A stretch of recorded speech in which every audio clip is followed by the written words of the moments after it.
आपने हम सब बच्चों को हंसाया, खिलाया, आपका सेंस ऑफ ह्यूमर, आपका विट, माशाल्लाह उसकी मिसाल नहीं मिलती। तो आप ये बताएं कि जब इस तरह के कोई हालात होते हैं, इस तरह के वाकयात होते हैं, फारूक कैसर अपने आप को डिप्रेस होने से कैसे बचाते हैं? व्हाट डू यू डू कि आप खुद डाउन ना हो? एक दो दो था दो चार चीजें हैं। कुछ तो जी इंसान बिल्कुल। जो है, ये मेरा अपना फलसफा ही है, लिहाजा इस पे कोई इसको मानना ना कोई ज़रूरी नहीं है, लेकिन मेरा ये ख्याल है कि इंसान जो है वो डिप्रेसिव है, यानी कि उस गम उसके साथ है। उसको गम ओके। को तोड़ने के लिए हमने खुशियाँ ईजाद की, या कहका देखें सिर्फ इंसान ही लगाता है, कोई और मखलूक नहीं लगाती। ये स्माइल जिसे कहते हैं, ये हमारा तो ये तो है। तो गम तो है, तो गम को तोड़ा कैसे जा सकता है? जिंदगी गुजर रही है। मैं जो तरीका इस्तेमाल करता हूँ कि मैं फौरन कोई बच्चों की किताब, बच्चों का कोई अच्छा। प्रोग्राम, हाँ, और वो देखना शुरू कर देता हूँ, चाहे वो अपने मुल्क का हो चाहे वो बाहर के मुल्क का हो। उसमें ओके। मासूमियत होती है सर, हमें मासूमियत की कमी है, मासूमियत कभी नहीं खोनी चाहिए। तो वो मासूमियत आ जाती है तो दिल बहल जाता है। गम तो अपनी जगह रहता है, लेकिन कि मेरे ख्याल में सबसे बेहतरीन तरीका भी यही है कि हम बच्चों के साथ खेलना शुरू कर दें। अगर घर में बच्चे हैं तो, बच्चे नहीं है तो बच्चों की कार्टून फिल्म देखना शुरू कर दें, बच्चों के लिए से ओके। रिलेटेड कोई, तो आप थोड़ा नॉर्मल हो जाएंगे, बल्कि बच्चे बन जाएंगे। Exactly, very good idea. ना, अच्छा, फारूक साहब ये बताएं कि आप जब खुद बच्चे थे तो अब कुछ याद करें तो क्या जहन में आता है? उस वक्त भी आप ये मीडिया और पपेटियरिंग और परफॉर्मिंग आर्ट यही करना चाहते थे, या कुछ बचपन में होता है शौक, जी मैं फौजी बनूंगा या डॉक्टर बनूंगा या जहाज उड़ाऊंगा, कोई इस तरह के शौक थे आपके? ये क्या बात है, आपने बड़ी ज़बरदस्त बात की। हमारे पाकिस्तान में शायद अब ये सिलसिला शुरू हुआ है, बच्चों के वालिदैन बड़े अलर्ट हो गए हैं, बच्चे खुद बड़े अलर्ट हैं, वो खुद फैसले करते हैं। और उनका, हमारे यहाँ तो ये था कि हमें पता नहीं क्या बनना है, स्कूल में डाल दिया तो पढ़ना शुरू कर दिया, ये भी नहीं पता कि आगे होना क्या है, ये कुछ नहीं। लेकिन मैं अपना एक बड़ी मजेदार आपको स्टोरी सुनाता हूँ। मैं जब नेशनल जी। कॉलेज में जिस दिन मैं दाखिल हुआ, उसी दिन असल में मेरा इंटरव्यू एयरफोर्स में था। मुझे जहाज उड़ाने का इतना शौक था, और मैं चला गया इंटरव्यू में, और वो इंटरव्यू में पास भी कर लिया मैंने। जब मैं अच्छा। पास करके, जब मेरा रिजल्ट जब निकला, तो उन्होंने बड़ी डिस्कशन की, तीन चार लोग थे। तो उन्होंने कहा कि हम डेफर करते हैं आपको, आप 6 महीने बाद फिर अप्लाई। मैंने कहा जी हुआ क्या है? तो उन्होंने कहा कि एक तो आपकी फैमिली में आप अकलौते हैं, और दूसरी आपकी फैमिली में कोई एयरफोर्स या आर्म फोर्सेस में नहीं है, तो लिहाजा हम कंसिडर करेंगे। तो मैं बड़ा डिप्रेस हुआ। उसी साइकिल पे मैं गया हुआ था लाहौर छावनी में, जहाँ पर मेरा इंटरव्यू था, तो ये टेस्ट था। तो वहाँ से मैं उसी से माल रोड से चल के मैं आया, तो रास्ते में एंड में जाके वो भंगियों की एक तोप है, उसके बिल्कुल सामने मेयो स्कूल ऑफ आर्ट, यानी नेशनल कॉलेज ऑफ आर्ट्स। तो मुझे अपनी कज़न की बात याद आ गई कि तुम्हारी ड्राइंग बड़ी अच्छी है, तुम मेयो स्कूल में दाखिला लो। तो मुझे पता ही नहीं था मेयो स्कूल होता क्या। तो मैं चला गया जाके इत्तेफाक देखें, उन्होंने कहा जी टेस्ट शुरू होने वाले हैं दाखिले के। तो मैं वहाँ बैठ गया। 1 घंटे बाद वो मैं भी बैठ गया, मैंने भी टेस्ट दिया। अगले दिन घर से चोरी गया कि मैंने कौन सा पास होना है, जाके कॉलेज में गया तो मैं पास हो गया हुआ था। फिर मेरा इंटरव्यू हुआ, सलीमा हाशमी भी थी उसमें, और उसमें और 2-3 टीचर्स हैं। तो उन्होंने मुझसे इंटरव्यू किया, और उन्होंने कहा कि 2 पेपर होते थे, एक इंग्लिश का और एक ड्राइंग का। तो उसने कहा कि अच्छा। आपकी ना इंग्लिश अच्छी है, ड्राइंग कमज़ोर है। जबकि ये उलट था, मेरे हिसाब से ड्राइंग बहुत अच्छी थी मेरी, इंग्लिश इतनी अच्छी नहीं थी। तो मैंने कहा अच्छा। सर ये आपको गलत फहमी हुई है, मेरी इंग्लिश कमज़ोर है, ड्राइंग मेरी बड़ी अच्छी है। बड़ी। उसने कहा आप कैसे कह सकते हैं, जज तो हम करने वाले हैं।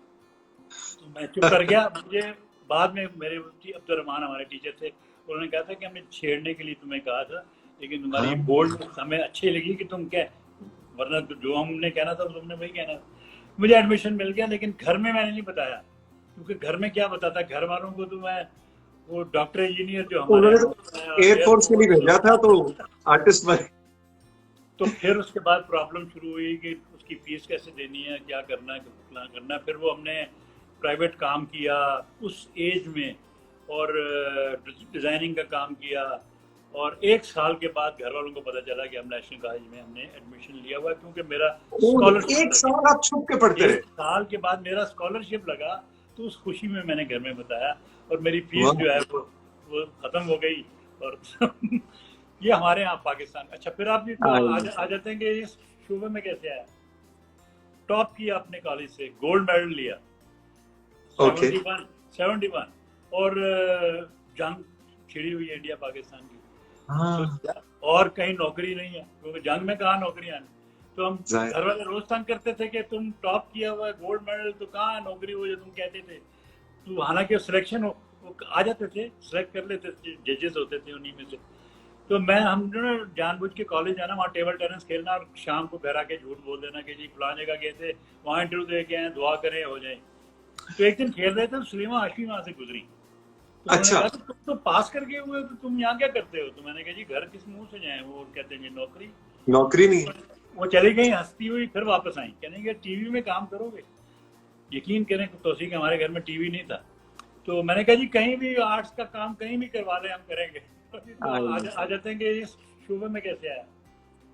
टॉप किया अपने कॉलेज से, गोल्ड मेडल लिया 71 और जंग छिड़ी हुई है इंडिया पाकिस्तान की। तो और कहीं नौकरी नहीं है, क्योंकि जंग में कहाँ नौकरियां हैं।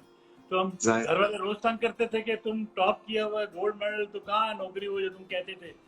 तो हालांकि सिलेक्शन वो आ जाते थे, सिलेक्ट कर लेते थे, जजेस होते थे उन्हीं में से।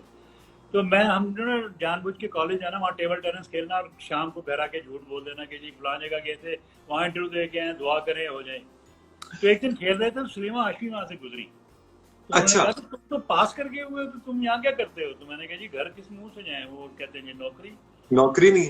वो चली गई हंसती हुई, फिर वापस आई, कहने टीवी में काम करोगे। यकीन करें तौसीक, हमारे घर में टीवी नहीं था। तो मैंने कहा जी कहीं भी आर्ट्स का काम कहीं भी करवा ले, हम करेंगे। उन्होंने मेरी गाड़ी में उठाया, शोएब हाशमी साहब गाड़ी चला रहे थे। शोएब साहब से मेरी थोड़ी सी पहचान थी, क्योंकि मैंने एनुअल डिनर पे एक काम किया था जिसमें उन्होंने मुझे शाबाशी दी। तो उसने कहा ये तो बोलो वही लड़का नहीं। उन्होंने कहा था ये यहाँ क्या कर रहा है। उसने कहा ये पास आउट करके आप ये टीवी में इसको जा रहे हैं। मीजू उनकी छोटी बहन सलीमा की, मुनीजा हाशमी प्रोड्यूसर थी। तो उन्होंने कहा मैं लेके जा रही हूँ। दोनों शायद साहब ने नाक मुँह चढ़ाया कि भाई मेरा क्यों, मुझे किस ड्यूटी पे लगाया हुआ है। पर मुझे उन्होंने टीवी में ड्रॉप किया। मुनीजा ने मुझे देखा, तो सलीमा से कहा कौन आई है। उसने कहा ये डिजाइनर है। और ये उसने कहा ये कद से तो डिजाइनर नहीं लगता, लंबा कद। तो मैं डरते हुए अंदर गया। मैंने कहा पता नहीं कहाँ मिलते हैं। पर उन्होंने मुझे कहा कि ये सेसमी स्ट्रीट दिखाई। उसने कहा ये बिग बर्ड है, बत्तख पीले रंग की, ये बना लोगे। हमने कहा कुछ नहीं पता था पपेट होता क्या है। हमने कहा जी बना लेंगे, क्योंकि काम चाहिए था ना। तो वो लेके उन्होंने कहा अच्छा कितने दिनों में बनाएंगे। मैंने कहा ये 1-2 दिन में। उन्होंने कहा 8-10 दिन से पहले नहीं बनेगी। खैर मैं वहां से चला गया, फिर गत्ता लिया, ये वो। तो इस तरह पपेटियरिंग, एक तरह से आपकी पपेटियरिंग जो है वो जबरदस्ती शुरू हुई थी। जबरदस्ती। ये भी सुन लें कि वो जब मैं घर में गया तो घर में क्या करता, ड्राइंग रूम में खोलता था, वहां बनाता था। घर को भी नहीं बताया, क्यों कहेंगे क्या काम शुरू कर दी। अच्छा वो अपने साइज की बनाई, क्योंकि बनाता किसकी साइज को। वो मैंने खुद ही पहन के वो टांगे पे रखी और नेशनल कॉलेज चला गया। वहां तो हंगामा हो गया। सलीमा हाशमी ने कहा फौरन लेके जा। ये मेरी इब्तिदा थी। वो बत्तख जो थी वो एक प्रोग्राम में आया था मैं।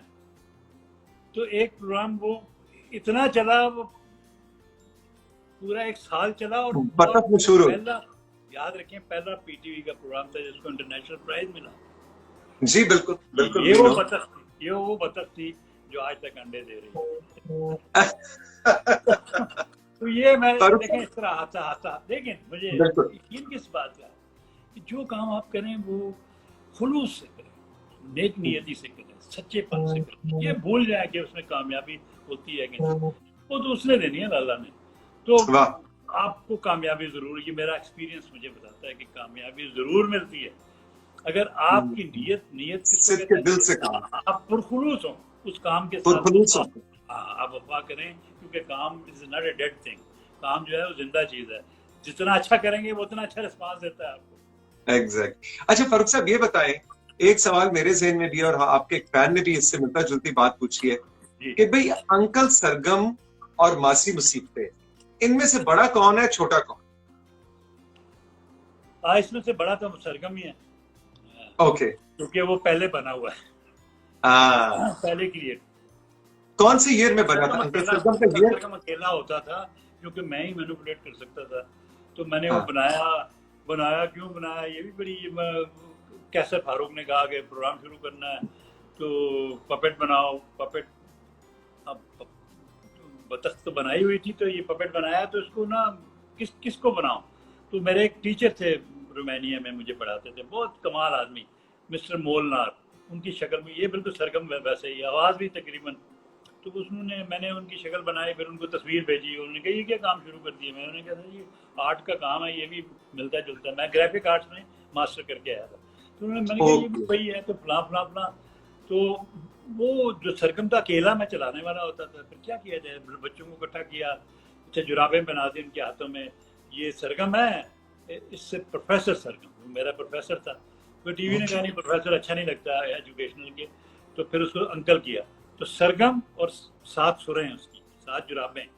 वो बच्चे जो थे वो सिर्फ ऐसे से करते थे और उसके 7 जुराबें। अभी आप देखेंगे नेट पे एक 76 का एक कलियां है कलर्ड में, उसमें आओ मिलके गाएं आए बाएं शाएं, वो सरगम ने गाया और 7 वही सुरें हैं, वही प्रोग्राम किसी ने नेट पे डाला हुआ है। बिल्कुल, मुझे याद है। और फारूक साहब, और ये वो दौर था जब नया नया पीटीवी कलर्ड हुआ था, तो बच्चों के लिए, और हम बच्चे, 76 में मैं 6-7 साल का था, तो उस वक्त हमें वो ये कलर्ड पपेट्स जो है वो इतनी बड़ी ट्रीट होते थे, इतनी बड़ी ब्लेसिंग थी, लगता था जिंदगी मुकम्मल हो गई है कि आपने कलियां देखी है। तो अच्छा, तो अंकल सरगम का तख्लीक का साल जो है वो 75-76 है। जी 76 जनवरी 76। और मासी मुसीबतें किस सन में तख्लीक हुई? वो 1 साल बाद 77। अच्छा, ओके। बनते गए ना, जो पता बच्चे ट्रेंड होते गए, उनके लिए पपेट बनाता रहा, और सारे पपेट मैंने बनाए। टोटल कोई 110 के करीब हमने बनाए पपेट, जिसमें से 22 के करीब पॉपुलर हुए, 22 के करीब जिनको लोगों ने जाना पहचाना। मैनुपुलेटर या ऑपरेटर पे डिपेंड करता है, उसमें कितनी जान डालता है। ये बहुत कुछ सीखा है इससे हमने, रफ से पकड़। अब सरगम देख लेना, अब सरगम तो सरगम नहीं बदल सकता।